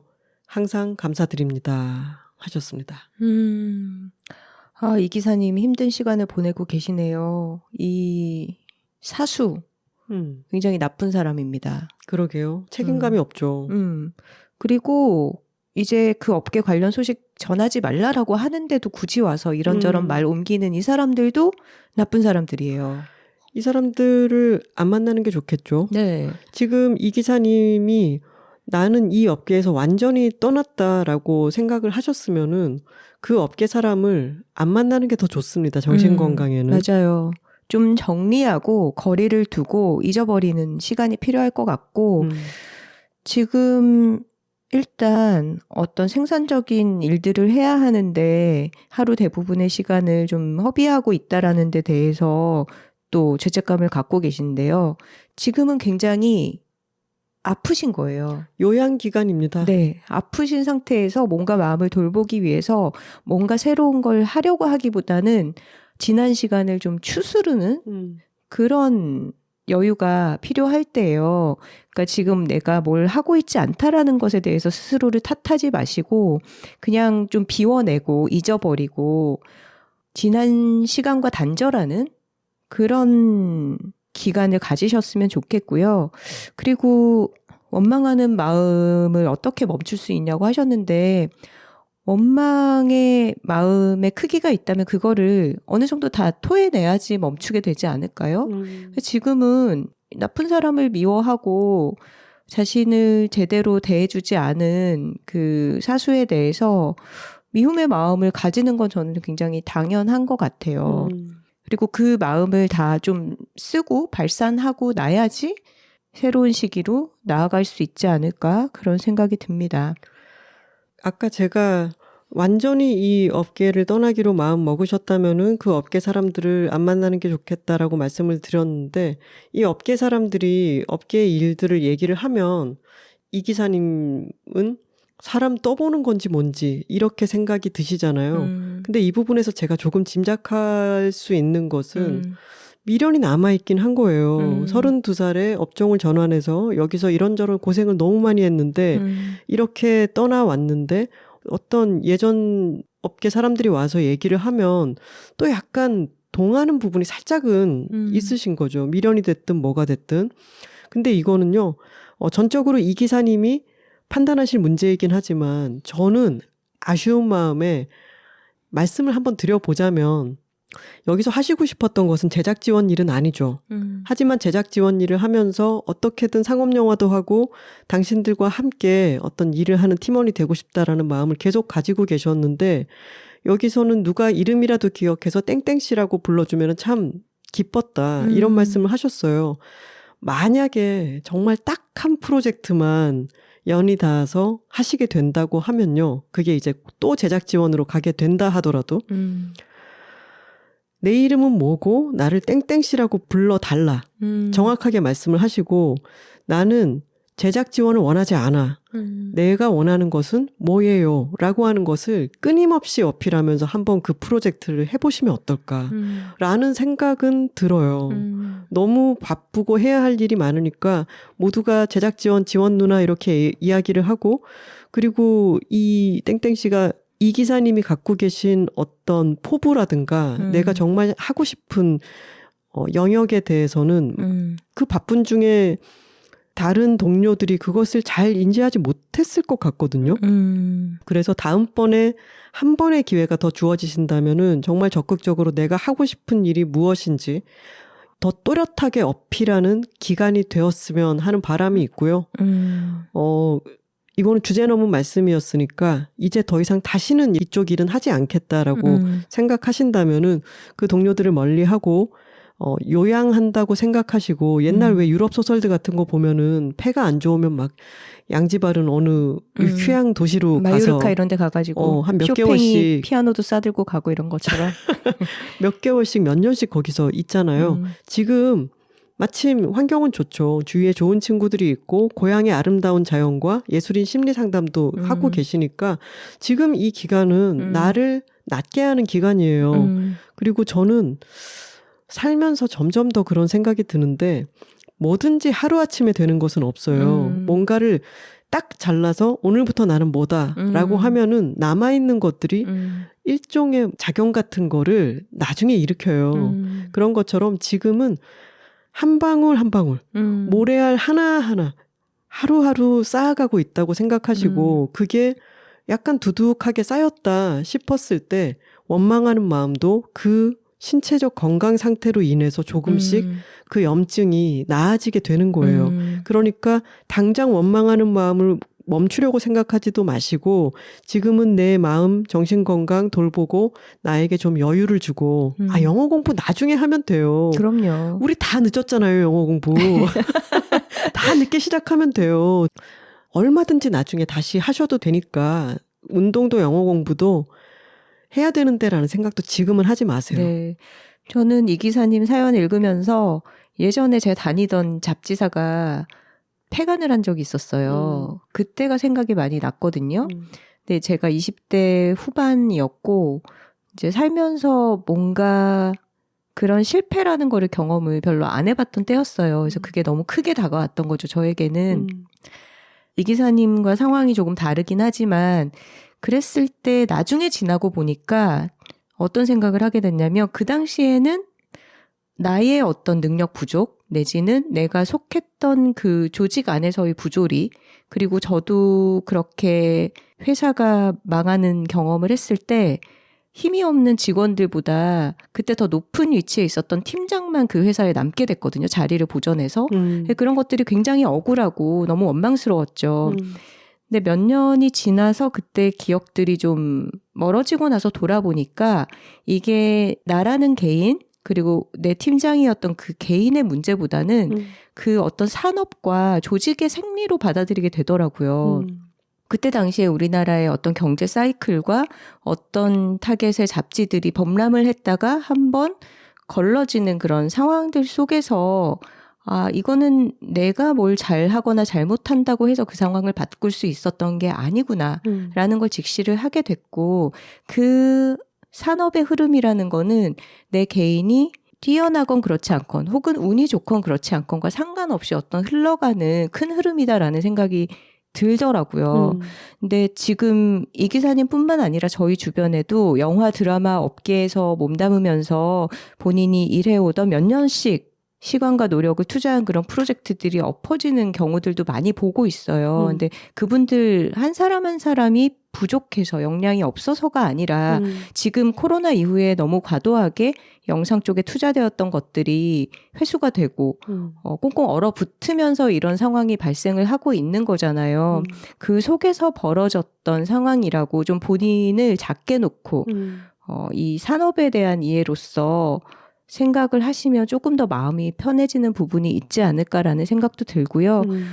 이 기사님은 지금은 그냥 뭔가 마음을 좀 편안하게 가져가겠다 이런 생각만 가지고 집중을 하시고, 자기 자신이라는 토양이 비옥해지고 나면 거기서 뭐든 싹틀 수가 있어요. 이전에 하시던 일을 다시 하게 될 수도 있고, 뭐 아니면은 새로운 일에 대한 어떤 계기가 찾아오게 될 수도 있으니까 지금 절대 어떤 초조함 느끼지 마시고 그냥 좀 비어있는 시간을 보내셨으면 좋겠습니다. 맞습니다. 그리고 인생에 있어서 모든 경험은요, 허비되는 건 없어요. 허비되는 것은 내가 그것을 허비했다라고 정의했을 때만 그것이 허비가 되는 것이지, 지금 이 일을 하면서 100시간, 120시간씩 너무 힘들게 일을 하고 또 다양한 사람들과 협업을 하면서 사람들을 관찰을 하기도 했잖아요. 그러면은 맷집이 생겨도 생겼을 테고, 사람들과 함께 일을 한다는 거는 이런 거구나라고 하는 것을 몸으로 체득을 많이 하셨을 거예요. 그럼요. 그런 시간과 경험은 사라지지 않습니다. 사라지지 않습니다. 그래서 다른 어떤 일을 나중에 하시게 되더라도 이것은 이 기사님의 무기이자 노하우로 안에 들어있어요. 그럼요. 네, 그것을 지금은 와닿지 않는다 하더라도 나중에 다른 일을 하실 때 어느 순간 그것을 느끼는 때가 오실 거라고 저희는 감히 장담합니다. 네, 이 기사님 나아질 수 있습니다. 네. 고민 사연에 대한 상담은 이 정도로 하고요. 이제 댓글과 사연을 읽을 텐데 여기서도 지난번 고민 사연과 이야기가 이어질 것 같습니다. 우선 사연과 광고 문의는 W2talking, W 숫자 2, talking@gmail.com으로 보내주시면 됩니다. 안녕하세요. 선우하나 작가님. 베를린에 살고 있는 베를렐레레 톡토로입니다. 베를린 톡토로가 이미 있는 것 같아서 이름을 뭐라고 지으면 좋을까 한참 고민했는데, 이번 고민 상담 편에서 언니들이 이그로 시작하는 아무 말 대잔치를 하시는 것을 듣고 용기를 얻어 드디어 저도 장명에 성공했답니다. 베를렐레레. 톡토로 여러분들, 저희가 사연 받아보면은 톡토로 이름을 정하지 못해서 그동안 사연을 못 보냈다 하시고, 또 어떤 분들은 제가 무슨 토로로 이름을 정해봤는데 이전에 혹시 있지 않을까 싶습니다, 이런 말씀 많이 하시는데요. 저희 사실 기억을 못합니다. 어떤 톡토로님들이 계셨는지 이분인지 저분인지 이런 것을 사실은 기억을 잘 못해요. 그래서 저희는 또 다 대충 하고 있다는 거 아시잖아요. 이름이 중복되거나 할 수도 있지만 세상에는 동명이인들도 있으니까 그럼요. 일단 사연들을 보내주십시오. 네, 저희 아무 말 대잔치 하니까 여러분도 편하게 아무렇게나 보내주셔도 됩니다. 96화 인간관계에 대한 고민 상담 편을 듣다가 본인의 PC함, 그러니까 정치적 올바름 때문에 고민하시던 사연자분의 이야기를 듣고 제 경험담을 나누고 싶어서 이렇게 메일을 적어봅니다. 익스펙토 페트로님의 사연이었죠. 몇 년 전쯤 친한 한국인 친구와 마트에서 장을 보던 어느 날이었습니다. 같이 계란 코너에서 계란을 한 판 사는데 가난한 유학생인 저는 당연히 제일 싼 계란을 골랐었죠. 그런데 제 옆에 있던 똑같이 가난한 유학생이었던 그 친구는 조금 비싼 계란을 골라서 장바구니에 넣는 게 아니겠습니까? 아니, 한식당에서 힘들게 서빙하면서 한 푼 한 푼 벌어 살고 있는 그 친구의 경제 사정을 속속들이 알고 있던 저는 놀라서 물어봤죠. 그 계란은 뭔데? 넌 뭔데 그 비싼 계란을 사는 거야? 돈 많아? 그랬더니 이 친구가 이 계란은 닭들이 닭장 속에 갇혀서 낳은 알이 아니라 들판에 풀어져 지내면서 낳은 알이에요. 그래서 조금 비싼데 저는 그래도 이 계란 사 먹으려고요. 라고 하는 순간 알았죠. 계란값이 싸고 비싸고는 단순히 품질의 차이가 아니라 닭들의 동물권의 차이였구나 하고요. 그래서 저도 그 친구를 따라 제일 싼 계란은 장바구니에서 꺼내고 조금은 비싼 그 계란을 장바구니에 넣었습니다.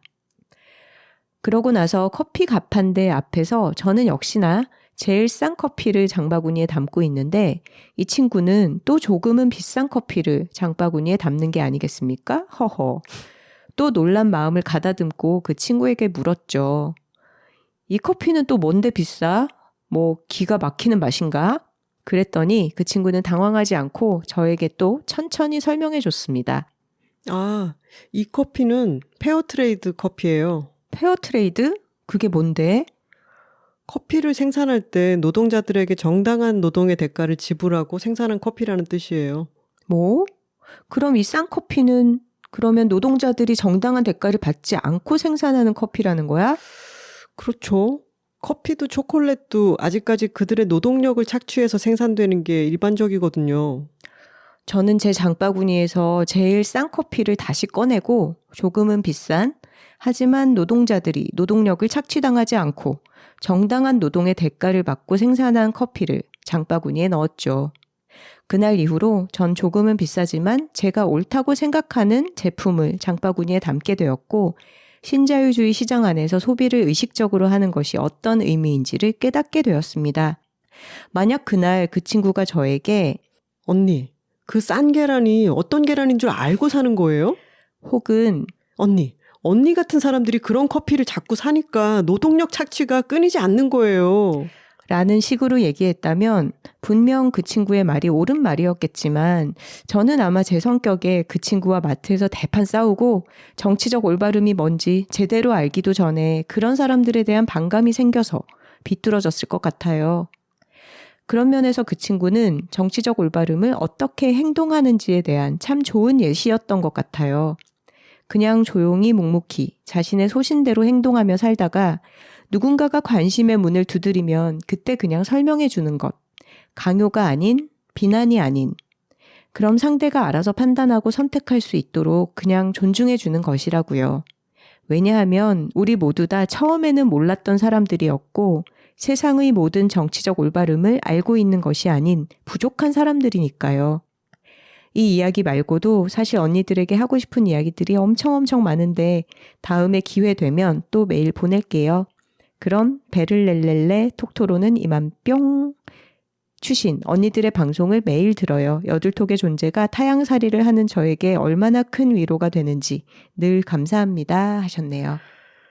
베를렐렐레 톡토로님 고맙습니다. 이 이야기 무슨 전래동화나 PC함에 대한 우화 뭐 이런 것 같지 않나요? 너무 재밌고 또 흐뭇하기도 하고 그러네요. 맞아요. 정말로 우리는 몰랐던 사람들이고 아직도 모르는 게 많고 여전히 서로 배워가면서 알려줘야 하는 사람들인데 그런 것 같아요. 삶 속에서 우리가 지향하게 되는 여러 가지 가치라는 게 정말 옳고 그름을 토론하고 따져서 혹은 내 무지함과 무지성을 지적받아서 비판받아서 고쳐가는 것보다는 내가 호감을 가지고 있고 내가 존중하는 어떤 사람에게서 자연스럽게 보고 물들어가는 그리고 그 사람을 따라하다 보면은 좋은 것들을 담게 되는 그런 경우가 더 많지 않나. 마치 우화 얘기를 하다 보니까 태양과 바람의 싸움에서 결국은 해가 외투를 벗게 하듯이 그렇지 않나 싶네요. 이 익스펙토님의 사연에 대해서 아주 많은 분들이 의견을 주셨고 저희도 익스펙토님의 고민에 대해서 말씀을 드릴 때 사실은 좀 고민을 많이 했습니다. 저희가 그 사연에 대해서 이야기하기 전에 저희끼리도 저희는 여둘톡을 듣는 우리 톡토로님들이 여둘톡을 들음으로 인해서 생활이 더 풍요로워지고 더 많이 열렸으면 좋겠다고 생각을 하고 있기 때문에 오히려 여둘톡을 들음으로 인해서 세상에서 눈살이 찌푸려지거나 저런 건 별로다라고 생각하는 게 더 많아지는 방향을 원치 않는다는 이야기를 선우 씨와 저도 했어요. 그래서 그 고민 사연에 저희도 사실 공감되는 부분이 분명 있죠. 그럼요. 그런데도 이러지 않으시는 게 더 좋을 것 같다라는 쪽으로 더 강조해서 말씀을 드렸어요. 근데 제가 편집을 하면서 선우 씨에게도 토로했듯이 이게 저희의 이야기가 오히려 익스펙토님을 너무 위축시키는 게 아닌가 싶어서 좀 걱정이 되기도 했습니다. 하지만 익스펙토님, 저희도 익스펙토님의 생각에 많은 부분 동의하기도 한다는 거를 알아주셨으면 좋겠어요. 네. 팟빵 댓글에서도 많은 분들이 익스펙토님의 사연에 대해서 자신의 생각을 이야기 나눠주셨습니다. 호두토로님입니다. 작가님들, 이번 에피소드에서 들려주신 작가님들의 답변에 애정과 해안이 담뿍 묻어나서 참 좋았습니다. 특히 익스펙토님의 고민에 대한 답변이 와닿았어요. 저에게는 아하 모먼트였어요. 그 부분만 5번 이상 반복 재생해서 들었답니다. 두 분의 말씀이 마냥 괜찮아 토닥토닥이 아니라서 더 좋았어요.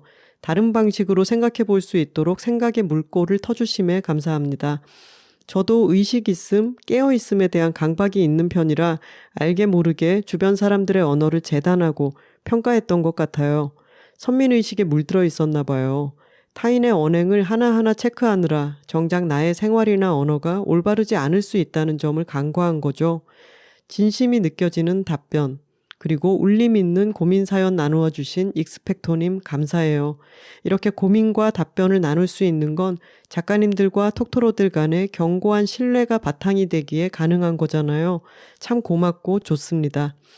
그러면서 익명 네이밍으로 익반죽을 제안해 주셨는데 저희 다 했죠. 네, 저희 묵고제비로서 익반죽 안 했을 수가 없죠. 네, 하지만 감사합니다. 제안 감사드립니다. 우주토로님도 댓글 남겨주셨네요. 저는 익스펙토님 사연을 들으면서 공감이 됐어요. 혐오 표현이나 사별적인 언어를 들으면 상처가 되고 불편해질 때가 많았거든요. 여성 혐오, 장애인 혐오, 성소수자 혐오, 인종차별 등등. 가령 여성 스포츠는 아기자기하다거나 동성애자들이 내 주변에는 없었으면 좋겠다거나 여자 혹은 남자가 왜 저렇게 하고 다니냐, 여성성이 없다, 남성성이 없다와 같은 발언들이요. 심지어 김치녀, 된장녀 같은 구시대적인 단어들도 들었습니다. 그래서 그런 불편한 이야기를 들으면 대부분 회피하거나 침묵하는 편이에요. 아무리 조심스럽게 얘기하더라도 진지충, 불편충, 선비로 불리기 십상이니까요.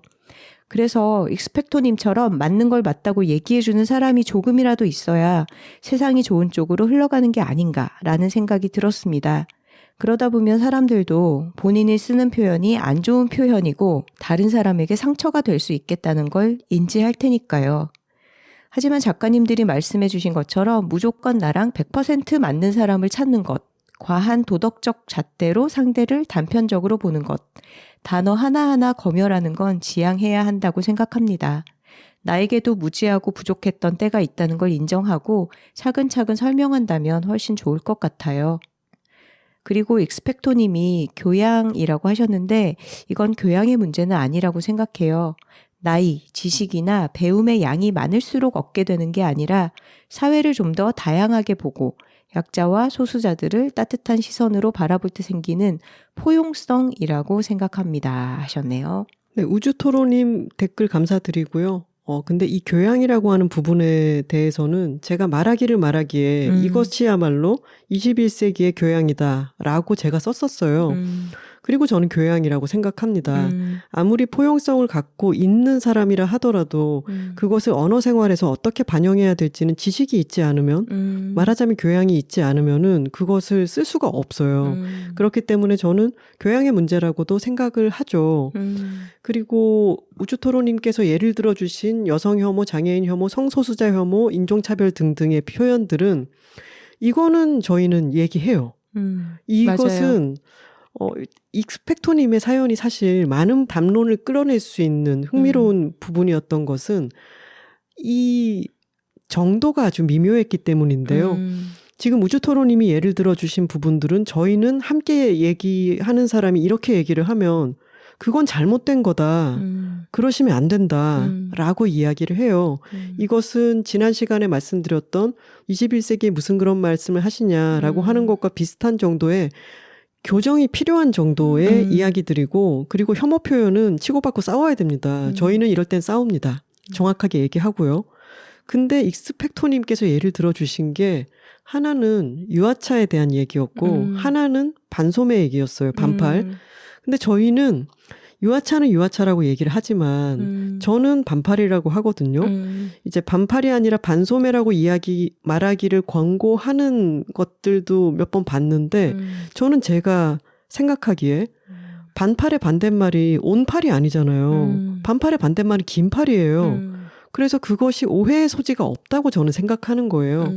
저는 지금은 그렇게 생각하기 때문에 굳이 반소매라고 하지 않고 반팔이라고 이야기를 하고 있고, 근데 이것이 사회적으로 점점 반팔이라고 하는 말이 더 소멸되고 반소매가 훨씬 더 자연스럽게 쓰인다면은 저도 점점 그렇게 옮겨갈 수도 있겠지만 저는 아직은 거기에 동의하지 않기 때문에 또 그런 생각이 들었던 거죠. 그리고 또 선우 씨한테 물어보고 싶은 것도 있어요. 익스펙토님께서 예를 든 또 다른 예는 뭐였냐면 지인, 친구가 재활용 쓰레기를 제대로 분리하지 않으면서 우리 세대까진 괜찮아 라고 얘기했단 말이에요. 그럴 때는 뭐라고 하시겠어요, 선우 씨는? 야, 우리만 살고 세상 끝나는 거 아니잖아. 저도 뭐 이런 식의 말을 할 것 같네요. 같아요. 그냥 넘어가진 않을 것 같아요. 네, 그리고 우리 세대까진 괜찮아 라고 얘기하면 안 괜찮아 이렇게 얘기하고, 저는 그 친구에게 좀 실망하겠죠. 근데 친구와 쌓아온 여러 가지 이 친구와의 사연도 있고 시간도 있고 이 친구만의 미덕도 있으니까 저는 그렇다면은 여러 가지로 그 친구와 싸운다기보다는 야, 내가 할게. 분리 내가 할게. 절로 가봐. 이러면서 내가 한다든가 어쨌건 간에 이게 우리 세대까지는 괜찮은 문제가 아니라는 거를 전달하려고 하면서도 이 친구에게 일방적으로 실망하기보다는 이 친구와 잘 지낼 방안을 도모할 것 같아요. 맞아요. 우리 사람을 제가 회피형으로서 많은 순간 회피를 해왔지만 그래도 쉽게 포기하지 말고 함께 살아갑시다. 가르쳐주면서요. 네. 그리고 교양에 관련해서 또 어느 톡토로님께서는 약간 강한 어조로 말씀하시기도 하셨는데, 말이라는 게 다르고 다르지 않습니까? 우리가 톡토로쉽 안에서 서로 간에 의견을 교환할 때는 예의를 갖추고 조금은 부드럽게 듣는 사람을 다독이면서 이야기할 수 있었으면 좋겠습니다. 맞아요. 그리고 우리가 지향하는 가치가 다른 게 아니라 같은 걸 지향하는데 그 방법론이 어떤 것이 더 효과적일까, 어떻게 해야 더 잘 전달을 할 수 있을까에 대한 논의이기 때문에 익스펙토님을 비난할 일은 아닌 것 같아요. 익스펙토님, 혹시 지난 방송 듣고 위축되지 않으셨으면 좋겠습니다. 괴로울 바에 외로울 나이에 님께서도 익스펙토님의 사연에 대한 댓글을 달아주셨죠. 그러니까 다시 생각해보면 익스펙토님의 고민 사연은 대흥행이었던 셈입니다. 맞아요. 정말 많은 사람들이 실생활 속에서 부딪히게 되는 상황이고 약간 난처해본 경험들이 다들 있지 않았나 싶어요. 그렇죠? 네, 맞아요. 두 분이 읽어주시는 사연과 사연에 대해 말씀해주시는 의견을 듣는데 전부 제 사연처럼 와닿고 좋았어요. 플라스틱 쓰레기 지적한 톡토로님 사연을 들으면서 익스펙토님은 덜 날카로운 말로 고르고 골라서 조심스럽게 지적했는데 지인들에게서 돌아온 말이 너무 무신경하거나 날카로워서 저도 아픈 것 같았어요. 그리고 생각난 제 나름의 해결책은 그럴 때 답할 수 있는 만능 답안을 외워놓는 거예요. 논리적으로 받아치기는 싸우자는 것 같아서 싫거나 피하고 싶고, 아무 말도 안 하자니 내 마음에 상처로 남을 것 같아서 이를 방지할 수 있는 답. 그 예문은 다음과 같습니다. 1번, 리액션하기. 장난인 듯 슬픈 목소리로 헐 또는 아쉽다는 장난투로 아웅, 아이고, 애웅. 이게 전달이 될까요? 2번, 마찬가지로 가벼운 장난을 섞어서 슬프거나 서운한 목소리로 나한테 너무 그러지 마. 그러니까 지금 괴로울 바에 외로울 나이에 님께서는 딱 이 플라스틱 쓰레기에 대한 이야기라기보다는 이런 불편한 이야기를 들었을 때 나의 마음에 상처가 남을 것 같을 때 리액션을 분류를 해 주신 거죠. 3번, 좀 더 강단 있게 말하고 싶을 때는 내 생각은 그렇다고, 내 생각이야, 내가 알아서 할게 등등을 사용해 보시라라고 제안을 해 주셨습니다. 그런 지적은 문자 언어로 봤을 때 와닿는다고 한 말을 듣고 저도 그랬다는 생각이 들었어요. 그렇지만 익스펙토님처럼 말하고 행동하는 사람들이 많아져서 그런 이야기를 많이 들으면 그들도 보고 듣는 게 많아져서 교양을 배우겠죠? 하지만 또 우리가 언제나 투사처럼 살 수는 없더라고요. 익스펙토 페트로눔의 익과 문과를 거쳐 익대리까지 닉네임 듣는 재미도 있는 회차였어요. 익 들어가는 건 다 나왔다 생각했는데 익 플러스 직함 아이디어 좋네요. 구루토로님처럼 올라오고 나서 재미있게 듣고 여운을 간직하며 댓글 달기를 미루는데 지난주 댓글이 적었다는 말에 후회하며 호다닥 남깁니다. 요즘 날씨와 기후현상 생각을 많이 하며 보내고 있어요. 작년 어린이날에도 비가 많이 왔었어요. 여들톡 듣는 어린이 톡토로님들 어린이날 축하드려요. 하셨습니다. 네, 익스펙토님의 메일이 쏘아올린 공들이 아주 많이 돌아왔네요. 그렇죠? 정치적 올바름의 어떤 표현에 대한 일상생활 속에서의 상황에 대한 얘기가 많은 분들에게 이런 의견들을 쪽발을 해냈다면 또 하나 지난주 고민사연에서 크게 히트한 주제는 제가 대신 사과하면서 시작했던 엔팁들의 만말을 참지 못하는 그 본능 때문에 상처받는 주변 사람들의 이야기였던 것 같아요. 퇴촌톡토로님께서 안녕하세요. 공개방송 때 맨 뒷자리에서 어떻게든 나대보고자 휴대폰 후레쉬를 힘껏 휘적거려 경품을 타냈던 퇴촌톡토로입니다. 이번 에피소드 인트로에서 심장이 쫄깃했습니다. 하나 작가님이 ENTP, 엔팁 경험담을 얘기하실 때 엔팁인 저는 선우 언니 등 뒤에 숨어서 듣는 기분이었달까요? 저는 2살 차이 나는 INFP 언니가 있는데요. 괄호 열고 제 언니도 톡토로입니다. 저의 타고난 ENTP 성향 때문에 언니한테 많이 혼났거든요.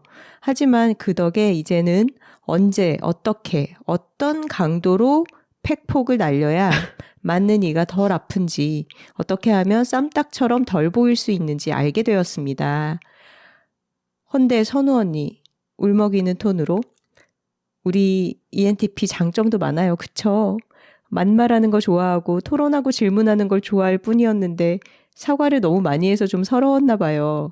댓글이 읽히면 듣고 있을 언니한테 이 자리를 빌려 ENTP를 그만 미워해달라고 말하고 싶어요. 그리고 언니, 내가 많이 사랑해.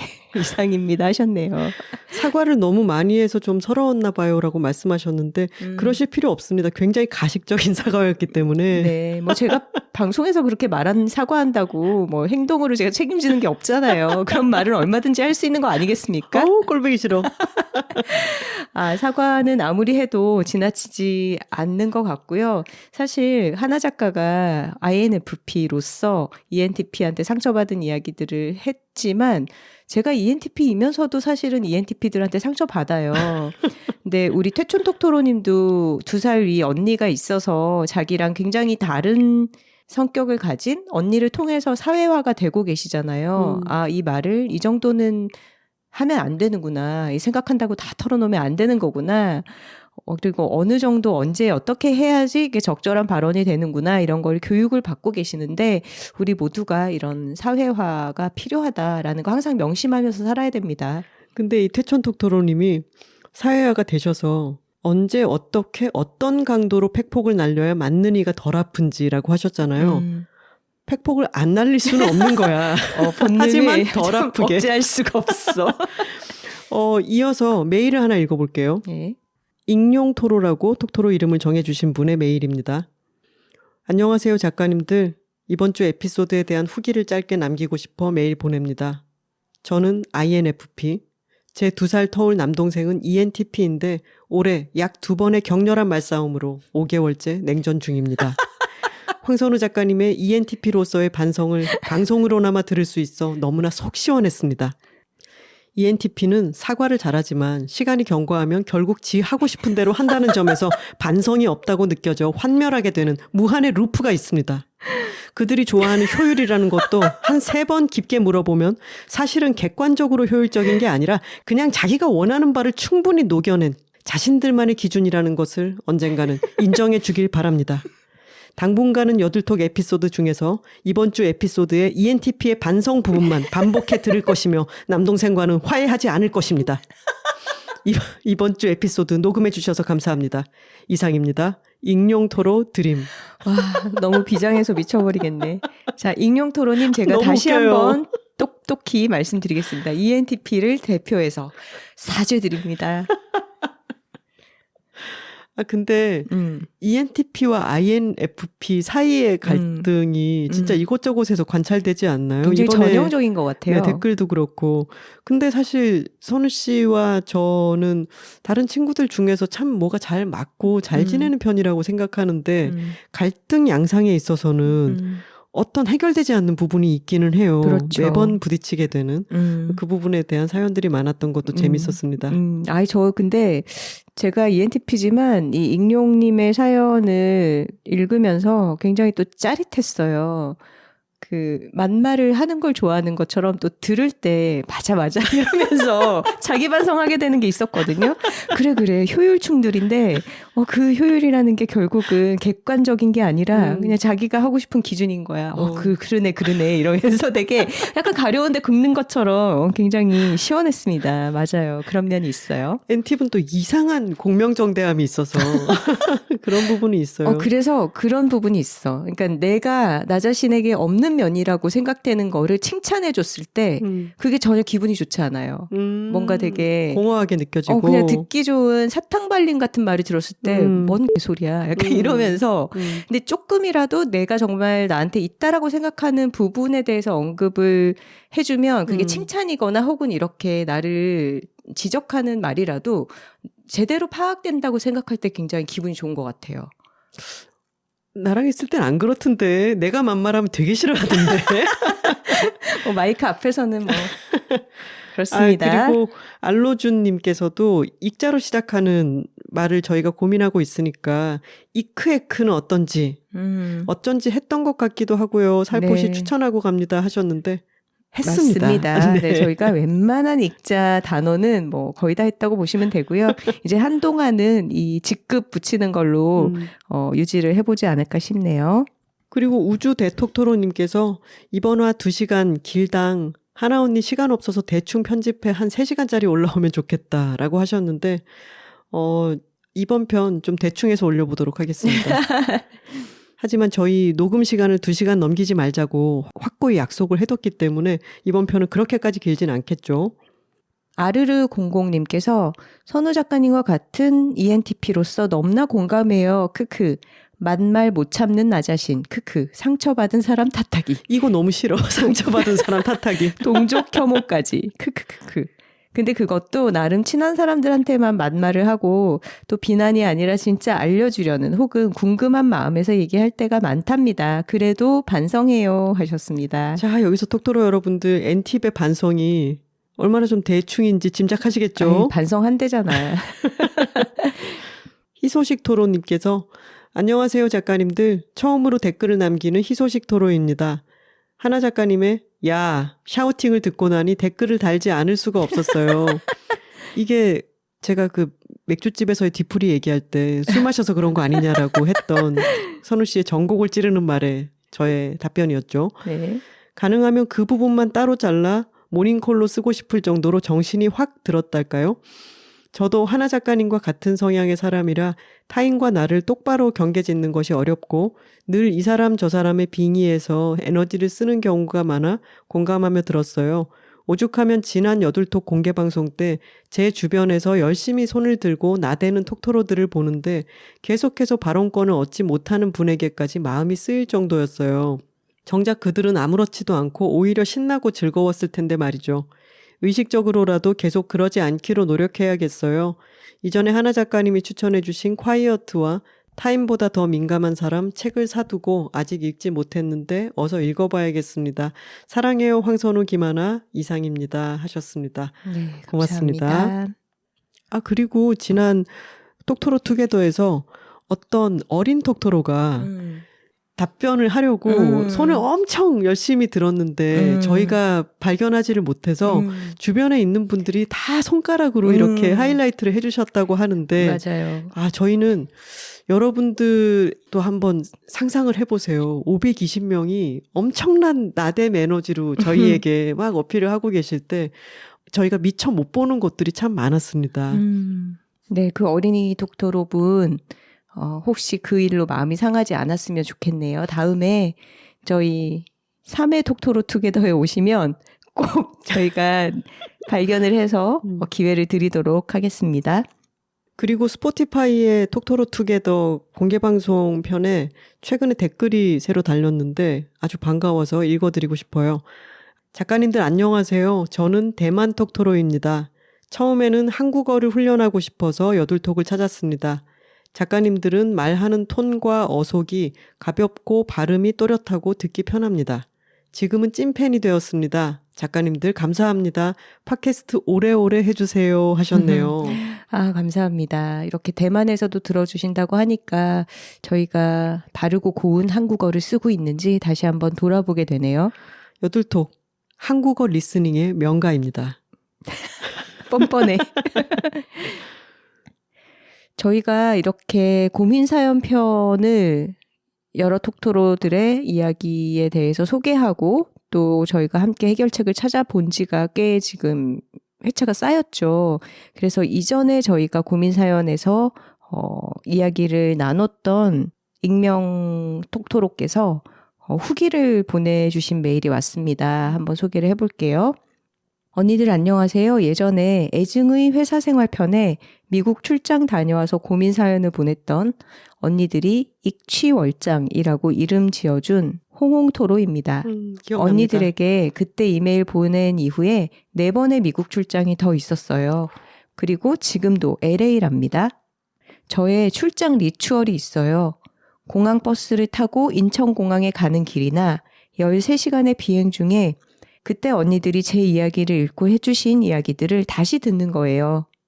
그러면서 저는 다시 용기를 얻고 상황을 담담하게 바라봅니다. 용기가 되어준 언니들에게 감사하다는 말씀 전합니다. 언니들, 저는 아주 오랫동안 삶은 고통스러운 거라고 생각해 왔어요.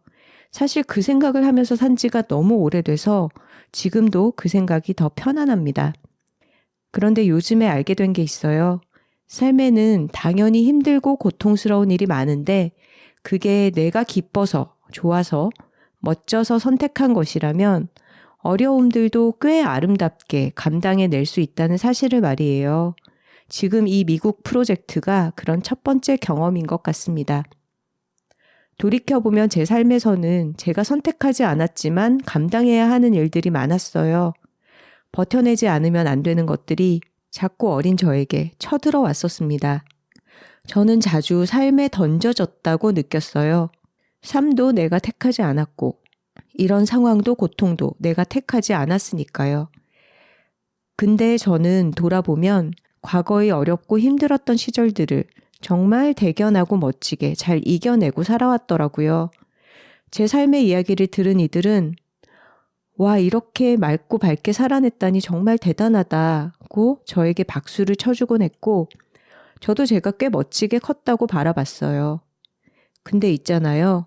제 마음에는 그 시간들을 버텨낸 것에 대한 기쁨이 없었어요. 바람을 맞고 고통을 겪어서 사람이 성숙해지는 게 아름답다고 하잖아요. 근데 전 성숙해지는 게 싫었어요. 저는 그냥 천방지축이고 싶었습니다. 고통은 고통일 뿐이고 그 고통을 이겨내기 위해 불가피하게 성숙해진 제 자신이 싫었습니다. 성숙하다는 말을 들으면 좋으면서도 너무 싫었어요.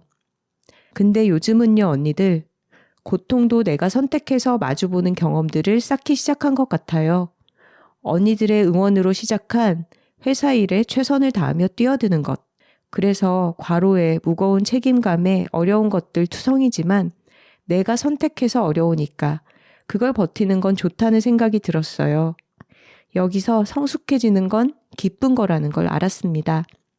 언니들, 떠나간 고양이 이야기에 왈칵 울음을 쏟는 하나 언니의 목소리를 이어폰을 통해서 들으면서 많이 기뻐하되 많이 슬퍼하고 많이 고통스러워하는 것이 얼마나 멋진 일인지를 생각합니다.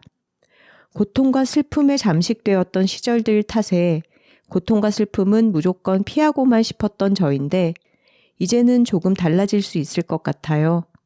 고통스럽고 슬퍼도 나에게 소중한 것들이 있었다는 사실, 내가 무언가를 가치 있게 두고 바라봤다는 것, 그렇게 살 수 있었다는 것에 감사하며 많이 울고 많이 슬퍼하고 과감하게 고통스러워하고 많이 실패하고 싶어졌습니다. 우는 이들 곁에 있어주고 누군가가 내 옆에 있어주길 바라기도 해보렵니다. 늘 혼자 악쓰고 이 악물고 싸웠던 시절도 떠나보내고요. 언니들, 객관적으로 돌아보면 지금 제가 사는 삶에도 어려움이 꽤 많지만 저는 그 어느 때보다 괜찮습니다. 내 삶의 고통도 기쁨도 내가 초대했으니까요. 고맙습니다. 익취월장 홍홍토로 드림. 홍홍토로님 메일 보내주셔서 정말 고맙습니다. 사연이 너무 좋네요. 그리고 이날 저만 운 거 아니에요. 선우 씨도 울었어요. 소리가 안 들어가서 그렇지. 정말 삶에서 우리가 원하지 않았는데 닥치는 그런 고통들, 시련들 때문에 어쩔 수 없이 어른스러워질 때 그런 모습이 싫었는데 이제는 고통도 기쁨도 내가 만들어내고 내가 선택해서 그 안에서 더 많은 것들을 느끼고 또 누리겠다 이런 스스로의 변화를 적어주셨는데 정말 멋지게 성숙하신 분인 것 같아요. 익취월장 하시길 바랍니다. 앞으로도요. 감사합니다. 또 다른 메일을 읽어보겠습니다. 선우하나 작가님 안녕하세요. 저는 남양주에서 4살 강아지 윤희와 살고 있는 30대 윤희 누나 윤누 톡토로입니다. 매번 여둘톡을 들으며 메일을 보내고 싶었는데 머릿속으로만 이런저런 문장들을 만들어 보다가 제2회 톡토로 투게더에 다녀온 이후 이제는 꼭 보내보고 싶다 하는 마음이 들어 메일을 보내요. 저는 2년 전 20살에 만난 대학 친구와 함께 작은 인터넷 사업을 시작했어요. 운이 좋게도 몇몇 기업에서 연락이 오게 되어 협업도 하게 되었고 사업의 시작이 좋았어요. 집에서 작게 하던 인터넷 사업을 상가를 구해 본격적으로 시작해보고 싶었어요. 상가를 알아본 곳은 저희 동네에서 가장 큰 규모의 지식산업센터 건물이었고 비록 월세는 부담이 되었지만 친구와 함께 잘해보자 다짐하며 제가 친구를 조금 더 설득하여 시작하게 됐어요. 처음에는 건물도 새로 생겼고 사람들도 처음 보는 상점에 호기심을 가지고 찾아오기 시작했어요. 하지만 몇 달 지나지 않아 저희는 알았어요. 건물에 크게 입점하기로 했던 서점이나 시설들이 줄줄이 무산되었다는 사실을요. 저희와 같이 상가 계약을 하신 많은 사장님들은 사람도 오지 않는 이곳을 모두 비싼 월세와 관리비로 그대로 떠안게 되었어요. 그래도 하루하루 열심히 살았어요. 저희 옆집도 옆옆집도 정말 열심히 일을 했어요. 시간이 지날수록 이곳에 찾아오는 사람은 1명, 2명도 안 되었고 손님이 1명도 오지 않을 때가 더 많아졌어요. 생각해보면 그 당시에는 매달 찾아오는 월세의 부담으로 사는 게 지옥 같을 때도 있었어요. 월세 일은 어쩜 그렇게 빨리도 오는지 앞을 보아도 길이 안 보이고 뒤는 더 돌아볼 수도 없었어요. 내가 시작했던 일이었으니 내가 책임을 져야 한다고 생각했어요.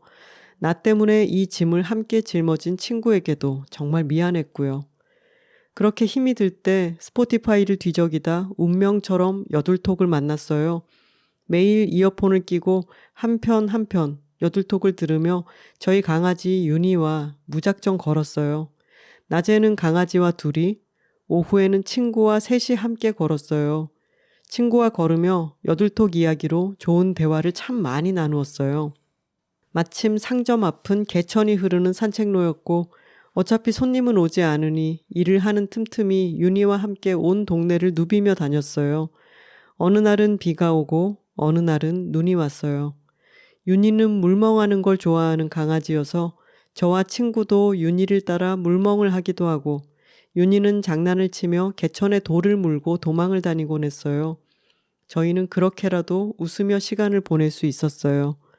무엇보다 저는 그때 여둘톡을 만날 수 있어 지금을 긍정하며 살아갈 수 있다고 생각해요.